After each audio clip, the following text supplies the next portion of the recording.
Akkam jirtu daawwattoota Iluu Studio Tube. Nagaan bakka jirtanii hundatti sinaa qaqqabuun jedha. Har'a bakka seenaa qabeessa ta'e tokkoon sin daawwachiisa. Bakki kun bakka gootni keenya Haccaaluu Hundeessaan itti wareegame jedhamedha. Bakki kuni galaan kondomneemaa jedhamu iyyuu malee naannaa galaan kondomneemirraa kiiloomeetirii tilmaamaan kiiloomeetirii takka fagaatudha. Taappellaa yookiin biilboordi kan jedhanii suuraan isaasitti dhaabameefii jira. Finfinnee keessatti garuu goota keenyaaf kun hin malu.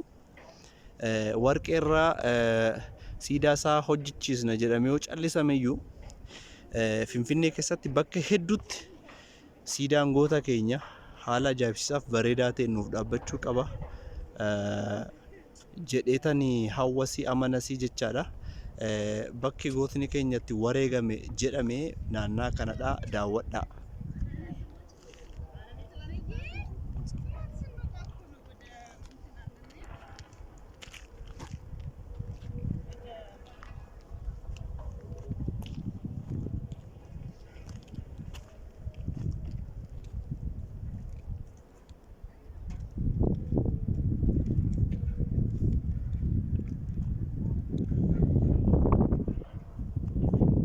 Taappellaan goota keenyaaf dhaabame kanadha.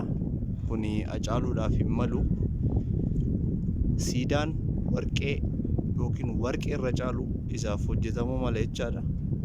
Naannaa kanatti manni barumsaa maqaa isaatiin moggaafames jira. Manni barumsaa qofti gahaa miti. Daandiin kun daandii karaa baaburaatti qaxxaamurudha.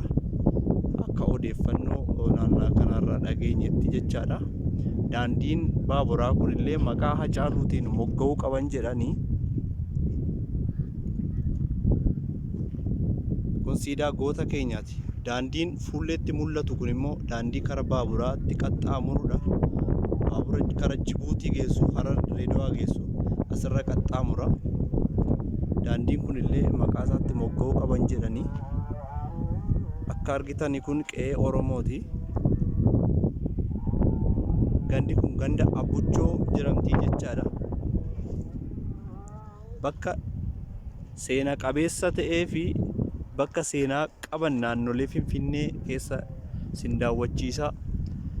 Bifa viidiyootiin waraabne tiubii Iluu Studio Tube irratti isinii gad lakkisna. Waan nu daawwattaniif galatoomaan jedha. Goota keenya hedduu si jaallannaa, hedduu si jaallannaa. Haccaaluu Hundeessaa. Yoomuu laphee keenya keessa jirtaa, yoomuu laphee koo keessa jirtaa. Haccaaluu Hundeessaa goota jabaa. Galatoomaan isiniin jedha. Iluu Studio Tube subscribe, like, share.